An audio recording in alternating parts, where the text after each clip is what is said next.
Every magazine was like, how you can look like her. And it's like, why can't I look like me?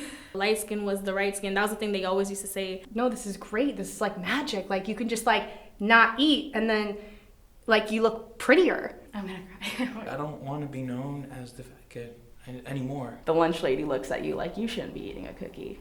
I used to hate myself. The longest I've ever gone without eating is 3 days, actually. I need to start learning to love my body. My name is Dev. My name is Anya Afsharian. My name is Alexia Hartman. I'm Marlena Devry. I'm Tamar. I think body confidence is really important. A very interesting relationship with my body growing up. I think I use it as both something that makes me informed and like magnetic in society, but also something that holds me back. I've been scared of showing off my body my whole life. Is my body sexual enough? Is my body beautiful enough? You should like your body. You should love your body. And it shouldn't all be based off of whether some, douchebag over there thinks it's cool to jack off to you. You know, when one thing is out of sync, everything is out of sync. And then I don't like my body, I don't like how I look, I don't like anything. And then people kept telling me that I'm beautiful, that I'm attractive. And then I just wouldn't believe them. It just didn't make a click for me in my head. So to look at me, nobody would ever think she dances. I mean, that was always the quote I got as a kid, you dance, because you don't have the body of a dancer. My own dance teachers told my mother to take me out because I would never make it. I used to be told by some family members, like, try to stay out of the sun because I would get darker. I was called like a pig. My dad would like curse me out, literally.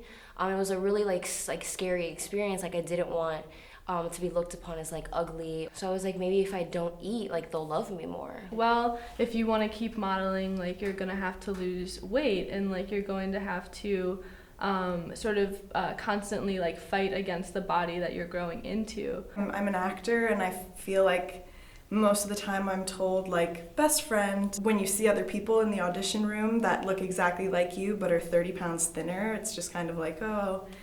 I had this one aunt who, during a family party, like asked if I wanted bread or something. I was like, fuck yeah, I want bread. Bread is good. I will take it. And so she like cut off a piece of it, ripped out the entire middle, and was like, this is the part you can eat. Being someone who like went to school for dance, looking at a mirror for like the majority of your time, you start to just like dissect things about yourself and pick at yourself. All I see is this, and all I see is this, and all I see is this. And I've been uncomfortable with my breasts for as long as I could remember, in a way where I just didn't know really what to do with them, why they were here, why I could never be satisfied with them. There were parts of my body that didn't need to be on my body, and the quickest way to get that satisfaction was just to not eat.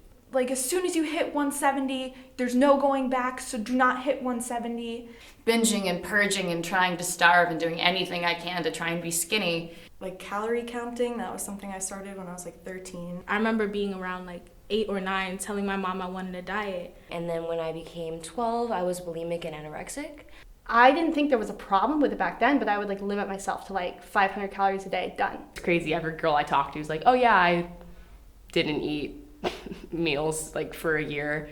It's just something you do. I'm like, no, it's not something you do. I had this thing where I always would suck in my stomach, and I'd always have my back hunched to hide. I use my hair a lot to like cover me up, and I use my glasses because they're a statement on my face, and they'll counteract the little blemishes and stuff on my face. I mean, like, you can see, like, some of the lines right here. I wear a corset, and I, like, hold myself in, and I wear, like, all black, and I'm like, this is me. But it's, like, my form of hiding. I used to wear a lot of makeup, and then some point last year, I realized that I didn't feel comfortable leaving the house without it. Like, I had to make up for it with my personality, because like seeing it, like, they wouldn't like approach me. But once I was like the funny fat kid in class. I started experimenting with chest binding, which I don't have very large boobs in the first place. So I just did it with like a sports bra, and it flattened me out enough that I felt comfortable. It took a lot of therapy, and therapy's so interesting in this way that no one said you need hormones, go get hormones. They just let me cry. I was harder on myself than other kids were in school. I mean, I probably thought I was bigger than I actually was, looking back at photos. I remember one time in elementary school, I had like already had gotten stretch marks, And you know how when stretch marks like first show up, they're like angry and red and noticeable? I remember one of the girls that I was friends with, a very tiny gymnast, was like, are you okay? Did you get hurt recently? Like, she thought it was an actual injury, and I was so embarrassed by it. I was just like, yeah. And then I started just changing in the bathroom stalls for a little. But I remember being in this class, we were doing some exercise and I got a cramp. He got really mad at me because I had to stop. And he stopped everybody and went out to the reception area and brought back a scale and made me weigh myself in front of the entire class. And he was like, you know, you're too fat and you need to lose 20 pounds by the end of the month or you're not gonna be able to do the show. And I was terrified. I have a thing with scales to this day. Kind of like halfway through freshman year, there was this list that circulated around best ass, like prettiest face, like all this sort of stuff. Then there was like totally like not hot, like that sort of list. In best ass, they had my name there. I'm like approved, like I'm like not subjected to this bad category. So terrible to be totally sort of like subjected to your own body and like these own like just traits you have about yourself. It's kind of like an everyday struggle to find balance or to find acceptance, but it's definitely much better than it used to be. I was really sick growing up. My stomach always hurt, and I was always very uncomfortable, and I always had to miss a lot of things. So I was always very angry at my body for not being healthy or doing what it had to do. I ended up having this very severe gluten allergy. When I was in my 20s, I got a thyroid disease. And instead of losing a ton of weight, as most people do when they have hyperthyroidism, I gained over like 60, 70 pounds. I had a fiance at the time who wasn't really very interested in me physically after I gained the weight. So it really threw my head for a loop because I was just thinking, obviously I'm not beautiful, I'm not pretty anymore, I'm not desirable. Over the summer, I had hip surgery. It left me with these like huge marks, and for a long time I was really uncomfortable with it though. Like I had a hard time getting intimate without the lights on, like because I didn't want my boyfriend to see them and like just stare at them. Polycystic ovarian syndrome. And one of the side effects is like you get a lot of like hair on your face. So there was a long time where like I got laser hair removal on my face. But before that, like, it just made me feel so shitty about myself. Like, I couldn't even, like, put my hair behind my ears because I knew that my, I just had, like, all this patchy, like, sideburn shit that was just not okay. When I looked in the mirror, I didn't like it. I started growing out my armpit hair, and my mom started freaking out. My mom was like, don't show your armpit hair in front of your grandpa, because he's gonna judge you. All I wanna do is just grow it out. I think it looks kinda cute. I have a lot of body hair for a girl. I have full arm hair, like as much as my dad. I have belly hair. I have like a line of hair down my stomach, and I shave all the time and it just grows back. But I have folliculitis, so shaving only creates razor burn, which is also something I should be scared to show off. And it's just like, everything I can do to alter my body to look more like what society wants me to look like just also puts another like weight on my shoulders because it's something else that society doesn't want me to look like with bumps all over my body and red spots because of shaving. Why am I spending this to do something I don't want to do? And I was like, I'm doing it because other people have told me to do it, and I'm doing it to make other people comfortable. And I was like, I don't want to do that. So like I stopped shaving. And then like it was this, I remember this one day in acting class where I was like wearing a tank top. And I was like, okay, we had to put our arms up. And I was like, this is it. And like I put my arms up, and like I kind of saw everyone like notice it for the first time. And like someone, and like a couple people asked me like, so what's that about? But like it wasn't a negative thing. And then like since then I was just like posted a photo of me and my bra in it, and like, there's so many women that look like me, that are bigger, that are smaller, and don't have anyone to stand up for them. I mean, we're getting better, but not yet. And I followed a whole bunch of women that were on the body positive movement.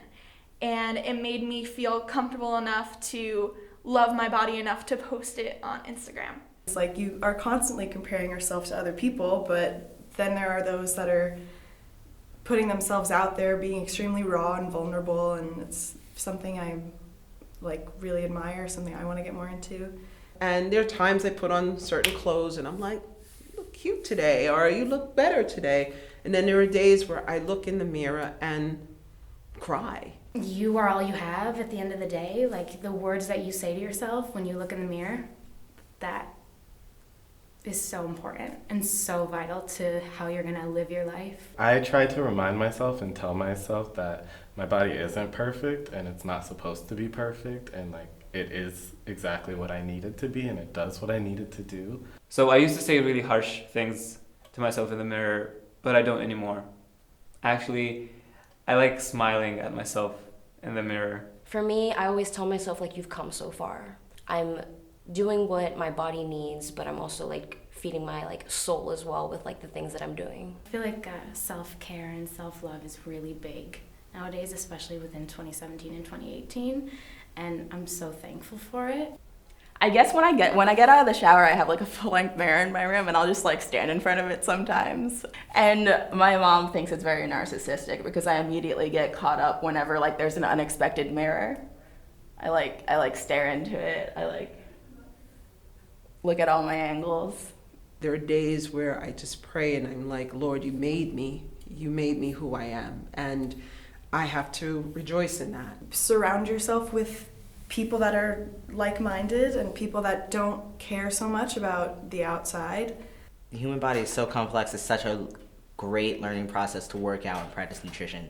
I'm still trying to find out what I like and trying to get the courage to go up, get to the gym during the day and work out. It feels good when you have a goal like that, but every day, every time you try, you can like yourself a little bit more.